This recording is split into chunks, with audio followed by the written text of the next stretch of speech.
Hi, this is Dominic Keating. I played Lieutenant Malcolm Reed on Enterprise, as you probably know, and you are listening to the NX 7062 podcast. Hello. There you go, Dave. You're not alone. Casbah is here. Hello. Welcome to transmissions from the NX 7062. Thank you all so much for joining me tonight. You know, it's interesting because I see two of you, but the little eye in the sky that's telling me how many viewers I have, it's interesting because that is saying that I only have... There it is. It said 1 and now it says 2. I want to make sure everybody that is here is counted. All right. Give me a second. Let me see if I can do this midstream. I don't know. There we go. All right. Switching up sides so you guys can all read my shirt. So you're not going crazy. See, it says keep calm and regenerate. Hey, Chris. Thank you all for joining me tonight. See, look, you definitely get a better view on Malcolm. Okay, so as you can see for tonight, I am wearing my official Superman headband because of, now it says 5. Chris, you brought in the whole gang. I am wearing my official Superman headband, and I am wearing my Keep Calm, Don't Regenerate shirt, which kind of feels right. I don't know if you guys have heard, but Doctor Who is actually, thanks, Dave. Doctor Who is in danger of being canceled. How sad is that? 62 years and they're going to cancel it. Right now, the lead doctor, don't ask me to pronounce his name because I'm terrible with that stuff. Anyway, the doctor, he has been getting calls from Hollywood. So there's a very good chance that and there's been rumors floating around, he's already filmed his regeneration scene. It's a very good chance that this season is his last season, which, as we all know, does not mean that it has to be the end of the show. But I guess there's some challenges with viewership and some other things. So the fate of Doctor Who is in the air. In fact, they officially announced, I believe it's official, unless I was reading something else that's just yet another rumor. They're not having a 2025 Christmas episode. Say what? First time in 6 years they're not doing a Christmas. They're not doing a Christmas episode. And that's what keeps me going over the holidays. I always look forward to my Christmas episodes of Doctor Who. And now they're saying we might not even get that. And as they would say over yonder, that's just a bunch of bollocks, if you ask me. I don't have the accent. You know what? I can do a couple of really good accents, but as much as I love the UK and as much of an Anglophile as I am, I have never been able to master any sort of decent British accent. Unless I'm singing Henry VIII, I do a really good Peter Noon from Herman's Hermits, but outside of that, I don't know if you guys can hear. What are you chewing on? That's okay, babe. Go ahead. I didn't mean to interrupt you. All right. Yeah, he's chewing on this bone that he's had for like 2 weeks. It's a real bone. It's a beef bone off of a piece of prime rib, and he just loves it. I don't know why my hair is like completely disappearing in the background, but okay. It's a look, right, guys? It's a look. Hey, Jeanine, how are you? Good to see you. So anyway, yeah, so Doctor Who, oh my god. Okay, so let's see, what else, what other little tidbits? We gotta talk something Star Trek, right? So how about the fact that Tracy Coco, belated happy birthday to Tracy and Gates McFadden, both of them March 2nd. Tracy and Gates. And neither one of them was on the Star Trek cruise. I don't think Gates went this year. Next year's... Hey, Roy, sup? Thank you so much for popping in. Next year's Star Trek cruise, they have already announced a big chunk of the crew, and it is, get this, guys, it is, of course, the 60th anniversary of TOS, but that also happens to coincide with, I believe, the 25th anniversary of Enterprise because 2025 minus 2001 24. Oh, why was I thinking? Oh, I'm sorry, because it's next year. Yeah. Duh. So it's the sailing for 2026. So it's Enterprise's 25th anniversary and TOS's 60th anniversary. So they've already got Connor, Dominic, Anthony, and John Billingsley lined up, along with Walter Koenig and William Shatner, of course, plus a bunch of other people. But if you want to find out, you can head over to Star Trek. The cruise's website actually already updated. This cruise hadn't even finished, and they updated their site for. Oh, sorry. They updated their site for next year. See, the beauty of live, things like sneezing. So that's it for Star Trek because I want to talk about Gene Hackman. I cried when I read about not only his death but how tragic it was. Chris, congratulations. That is amazing. That's amazing. I'm aiming for 20. I don't know how I'm going to do it, but I'm going to aim for 2026. I don't know. I'll figure something out.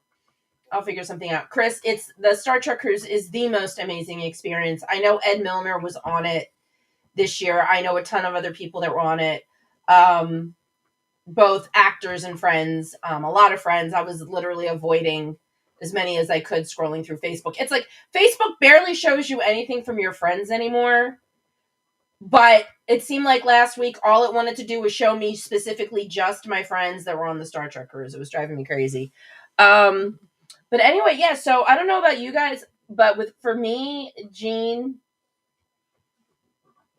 Hackman really hit me hard because my whole life since I was, let's see, 70, since I was about 8 years old, it's been about Lex Luthor. He is the only Lex Luthor. He is the most awesome Lex Luthor. That is the original role that I saw him in. Used to drive my dad crazy every time I saw him in anything else, or he popped up on a screen or anything. I was always like, oh, look, it's Lex Luthor. And my dad's like, he is a world-renowned actor known for so many things. And I'm like, nope, he's Lex Luthor. He's just Lex Luthor. Same thing with Ned Beatty. Ned Beatty was always just Otis. And it makes me very happy to have been 8 years old when Superman came out, because if I had seen Ned Beatty in Deliverance before I had seen him in Superman, it would have been a whole different story, but I'm glad I saw him as Otis first. In fact, it was years. I probably saw Deliverance for the first time within the last 10 years, I'm going to guess. It took me a long time to sit down and watch Deliverance. It was a great movie, but I needed to wait. I needed a lot of space between Otis and and Deliverance. So over the weekend, I had posted the other day when I said that we were going to talk about Gene Hackman tonight. And if you guys have favorite Gene Hackman moments, please throw them in the comments.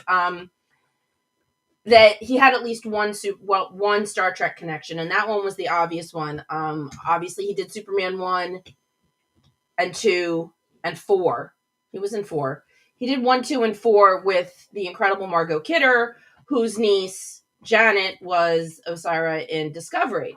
So I thought, well, that's easy. But so then I figured, with his incredible career of over 101 projects, or about 101 projects according to IMDb, that he acted in, I'm like, well, there has to be another one somewhere. How the hell am I going to find that out in his incredible list of accomplishments?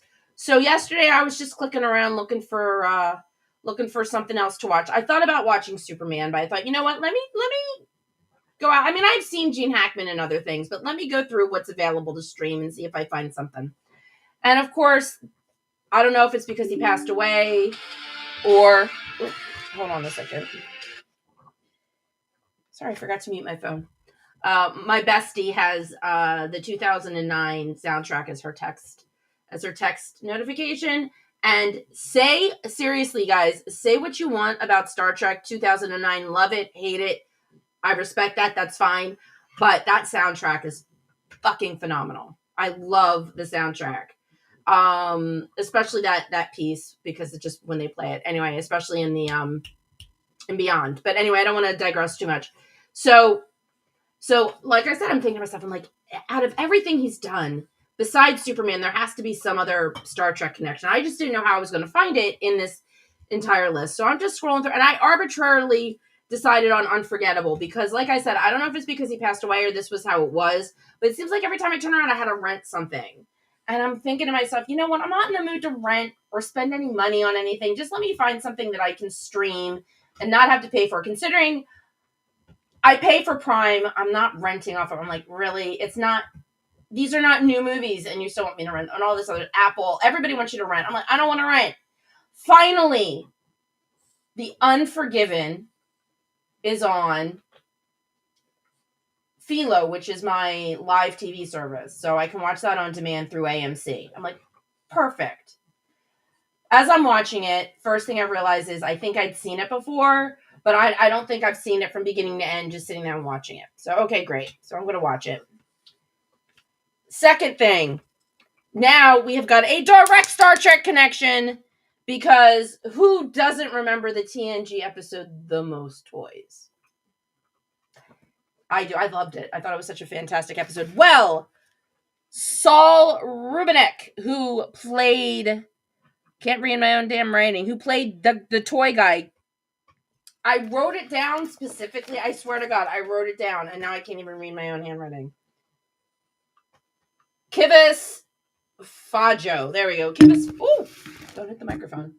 Kivas Fajo, from The Most Toys, was in Unforgiven, and he started out as Richard Harris's character's biographer. Then he moved on to Gene Hackman. Then he tried to biography Clint Eastwood, and Clint's like, bye. Lost some viewers. Oh well, sorry. We're talking about Gene Hackman. We're not doing Star Trek tonight. My show, my rules. But look, so now we've got a direct connect. He's literally 1 degree of separation away from Star Trek, and The Unforgiven was fantastic. I love a good Western. And that's what it was. And I got to watch. Gene Hackman does bad guys so well. And if you've never seen The Unforgiven, I highly recommend it, because it's like it's one of those movies where it's like there's no real true good guy and there's no real true bad guy. They all kind of have trait. It's like you don't know who the hell to root for, because nobody's got clean hands, as they say on all my court shows. Nobody's got clean hands. But yeah, so Gene, let's see. This is the other thing I found out about Gene Hackman that cracked me the fudge up. At Pasadena Playhouse, he and a classmate were voted. Are you ready for this? Pasadena Playhouse voted him least likely to succeed, along with his classmate, Dustin Hoffman. Could not believe that. So, yeah, what do they know, right? I mean, seriously, I wonder how young they were when they did that, because it's Hollywood, baby. You never know what's happening. Let's see. So I mentioned he did 101. He actually did a voice in Ants. I didn't know he did any voiceover work. He did a voiceover in Ants. And the first project he ever did, at least according to IMDb, was way back when in 1961. And it was Mad Dog Call. And it was with Jerry Orbach, who I love. Jerry Orbach, who I absolutely love. And Telly Savalas, who, I mean, come on. I mean, if you're going to start out, if like your first thing is working with Telly Savalas and Jerry Orbach, I think that's fantastic. Yeah, exactly. Just jealous classmates, right? Because could you imagine being one of the people that voted that way, and then it's like, oopsie. Yeah, exactly. Hey, call him up a couple years later. Hey, Gene, sorry about that vote. You got a space for me in your next upcoming project, maybe? The last credit in IMDb is in 2004, and some of the articles that I read, he retired from acting, which is, and he moved to Santa Fe, and he actually stayed retired. Nothing really called him back. I'm sure people tracked him down. I'm sure people made him offers. But now I guess I have a much better idea as to why. Well, this is what I've said about Superman Returns. First of all, can't stand that movie. Hate that movie. Think it's garbage. I like Brandon Roush and other things. Don't necessarily like him as a person. I've met him enough times to have formed, in my humble opinion, to have formed that opinion. I don't like him that much, but I liked him in DC Legends of Tomorrow, and no, there was this other movie he did that I can't remember off the top of my head that I really liked him in. But I thought he was. I can't stand Superman Returns. I thought he was terrible in Superman Returns. I don't know anybody, and I've seen them out there that think he's like one of their favorite Supermen. I'm like, whatever. But one of my problems with that movie, among many, many, many, many, many, many, many, many, many, many, many others, many, I mentioned many, many, many, many others, is that Kevin Spacey played Lex Luthor. A, I thought he did a horrible Lex Luthor, and B, I always thought of Kevin Spacey and Gene Hackman as kind of close, as kind of contemporaries. I mean, knowing that Gene was 95 when he passed away, I know Kevin's not that old, but they were close in age. They weren't, it wasn't like they were trying to make Lex youthful. They hired Kevin Spacey, and I always said, why didn't you ask Gene Hackman? Why didn't you see if Gene Hackman would have come back? That would have been something. And they were dropping all these other Superman homages. Why didn't you try and get...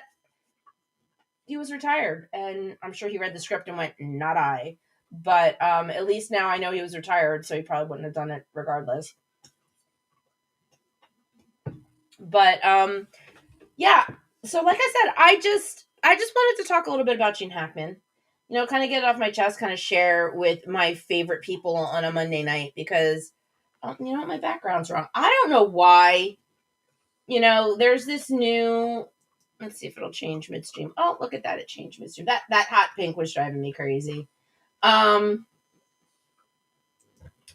we're probably not going to see LeBeau tonight if he's sitting there with his phone, because that's it. He's my office mate. We moved up to the office.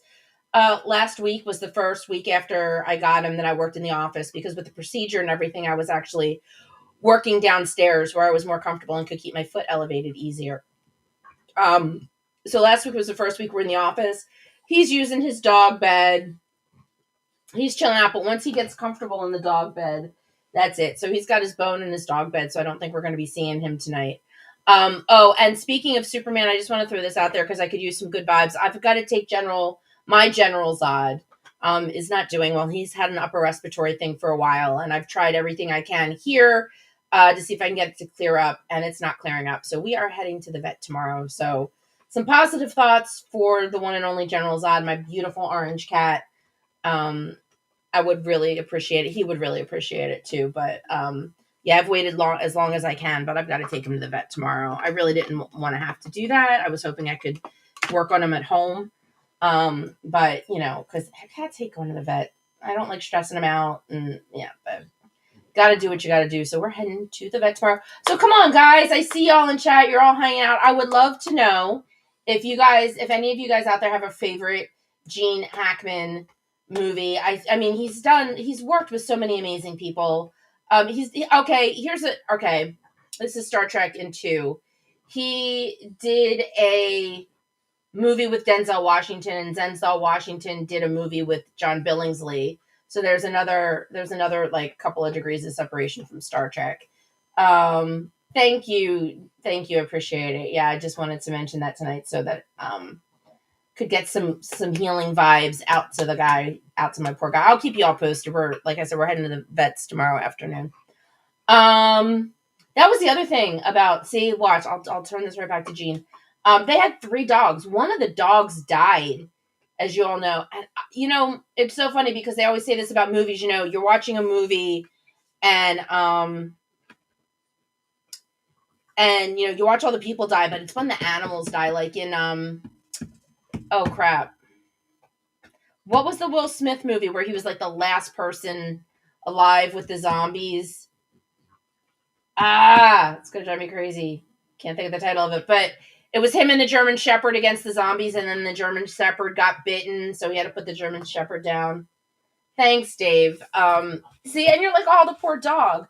So when I heard it wasn't just Gene and his wife then the dog, but then two of their other dogs, yeah, it was in a kennel. Yeah, but the other two dogs were somewhere else, so they survived. So you've got one dog that passed away and the other two that just don't know what happened to their humans. I am legend. Thank you, guys. That was okay. Oh, hey, Uncle Hairball. That was a tie for Janine and Casbar, but Uncle Hairball and Dave coming up. One, so we got a tie and then second and third place. Nicely done. Nicely done. Thank you. I knew there was an I in it, and I kept thinking AI, and I'm like, that's another movie. So thank you. Yeah, I couldn't think of it. So you guys get the gold star. See, this is the other reason I like doing live is because if I'm sitting here riffing, like now, riff, and I can't think of something, I don't have to like jump onto IMDb or whatever. I just crowdsource it to all of you, and you all just come up with the right answer. So I appreciate that. But I did want to show you that I can do research. So that's why I came up with the name of the guy from The Most Toys. He's everywhere too. Like, go look at his IMDb page. He's freaking everywhere. He's just one of the he like keeps popping up. You're like, you're the guy. You're the guy from The Most Toys. Do that all the. You know who else I do that with? We can get back to Star Trek. The Wussnock guy. Mayim Zadi's absolute favorite episode of TNG is the one with the guy that killed all the Wussnock everywhere with a single thought. And he loves it so much because of how Captain Picard was just like, I don't know what to do with you. Like, how do you punish someone who, A, literally, whatever you do, like, he's this all-powerful being, and secondly, what kind of... He committed genocide with a single thought. And by accident, in a moment of grief, he just did it. And it's like, this is why I was hanging out on this planet by myself and I fell in love with a human woman, and we were living this life, and I didn't go fight because I'm a pacifist and because this is what I would have done. Like, if I had gone to fight, this is what would have happened. And it happened anyway. And by mistake, as an accident, in a single thought, in a moment of grief, that guy, that actor, again, don't know his name because I didn't think I'd be talking about him tonight. I just call him the Wussnock guy. I turn around, he's been in Gunsmoke. He was in a really intense, really good episode of MASH. He played the father of was he a lieutenant? He was like a lieutenant. The Survivors. Thank you, Dave. That was the name of the TNG episode. Thanks, Dave. It was a really good episode of MASH. And like I said, every time I turn around, and he's got a very distinctive look and a lovely voice. I love his voice. So every time I hear the voice, I'm like, that's Wussnock guy. Every time I turn around, I'm like, that's Wussnock guy. See, I don't even remember his character's name. He's just the Wussnock guy. But that's yeah, so that's Mayim Zadi's favorite episode, and he's got a point. Like, how do you punish somebody that not only just did it, but did it like basically not on purpose, like just in this moment of intense grief? Because you have to admit, when you're experiencing intense grief, you can't be held responsible for certain things. Oh, God, you are... Dave, you're the man. Thank you. The Dowd species, Kevin Uxbridge, John Anderson. There we go, John Anderson. Yeah, look him up. He's been everywhere. Like I said, he's been... That's the one thing I like... First of all, that's the one thing I love about the 60s is, like, people just keep showing up everywhere. But specifically Gunsmoke, which was on for 20 seasons. 20 freaking seasons. Oh, Dave is just quoting this episode. You are awesome. You're awesome, a man of special conscience. There you go. But Gunsmoke, just Gunsmoke, has so many amazing people. It had the Wussnock guy. It had Loretta Swit. Had Harrison frickin' Ford. I mean, if you sit down and watch it enough, I'm sure there's got to be an episode or two that goes back to... Arlene Martell from Amok Time, so there's one Star Trek reference, but I swear to God, if you sat down and watched Gunsmoke, I'm sure you'd find that. He's a Hollywood that guy. Oh, Dave, that was my grandfather's favorite show. That's actually why I started watching it. That and Horses, but I do. I love Gunsmoke, and one of the reasons I love watching it is because it's a Hollywood thing where you're just like somebody else from MASH was in another episode the other day, and I can't remember who it was. Wasn't Alan Arbus? Was it? No, I don't think so. Alan Arbus pops up every now and then too. Um, But anyway, yeah, I just, you know me, I'm all about the 6 degrees of separation from Star Trek. I think it's really fun. And like I said, it's really easy to do TOS if you just watch half the stuff that's in the 60s.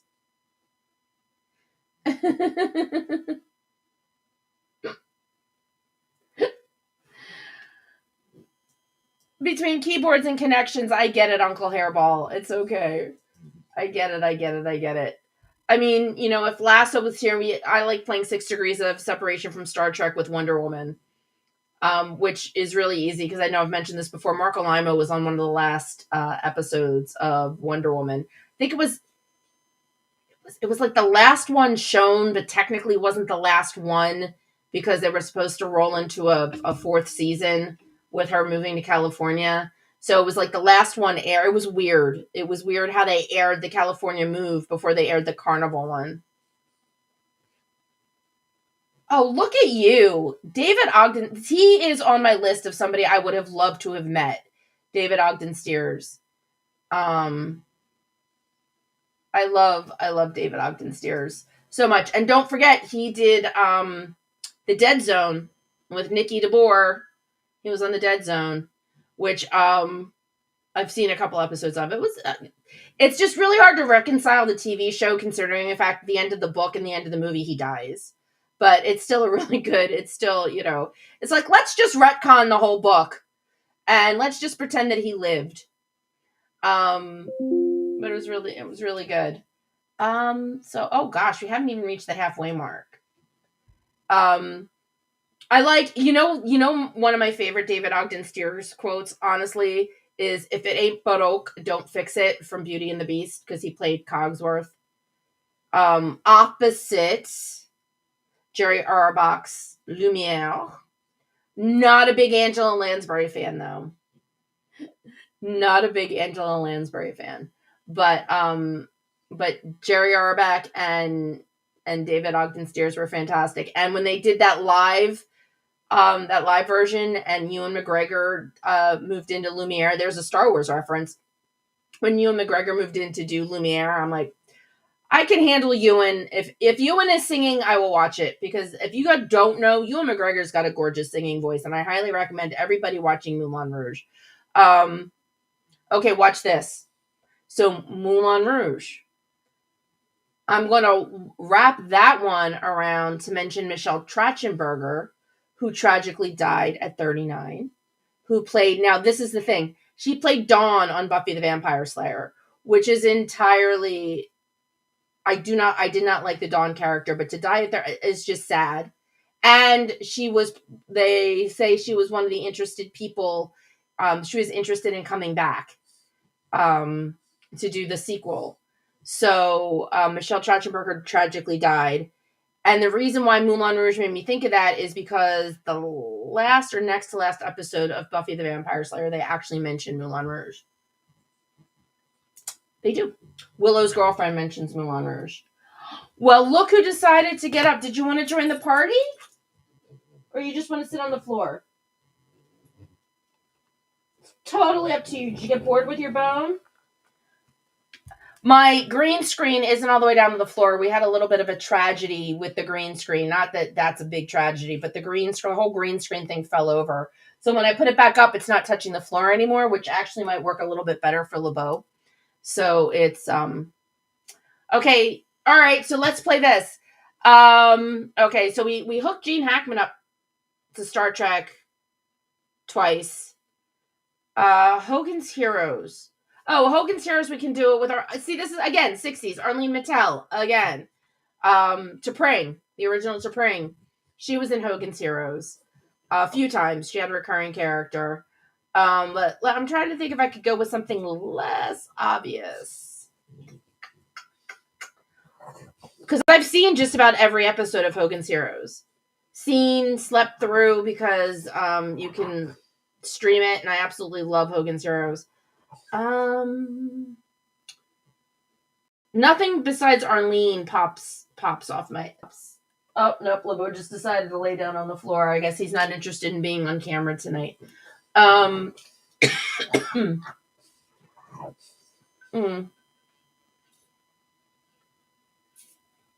I actually remember to put water in this.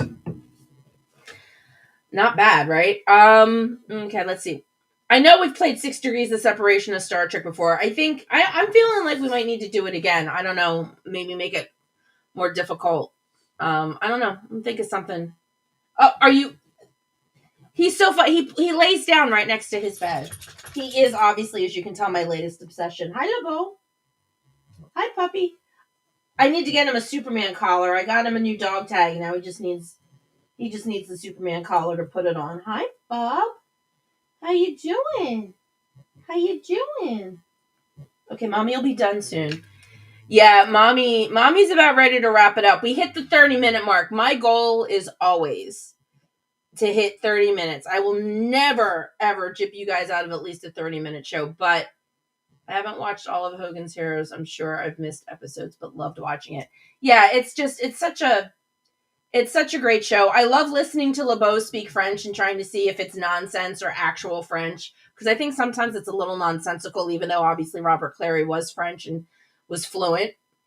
I've seen Schultz. Oh my God. Werner Kempel played Clink. John Barrowman's popping into my head. That's not helping. John something is the actor. Hogan's Heroes, if you have Amazon Prime, Amazon now owns Freevee, which used to be IMDb TV, and you can actually stream Hogan's Heroes through that. I mean, you have to sit through a couple of commercials, but it's worth it.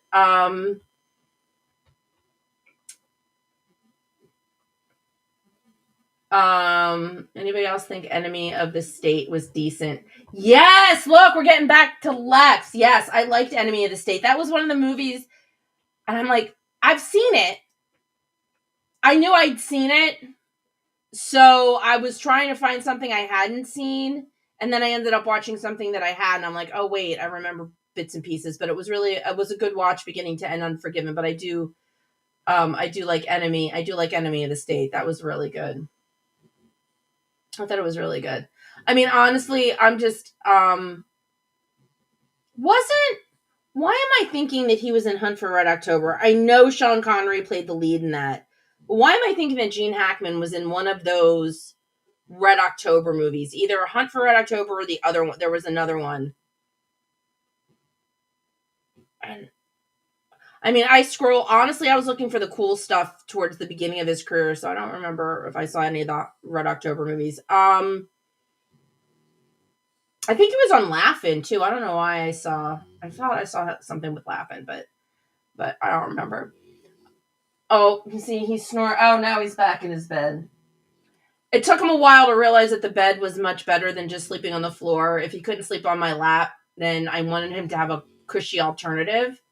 So, all right, guys. So we've covered Gene Hackman in 60s TV and Hogan's Heroes, which again, one of my favorite. But I was trying to say the guy that played Schultz.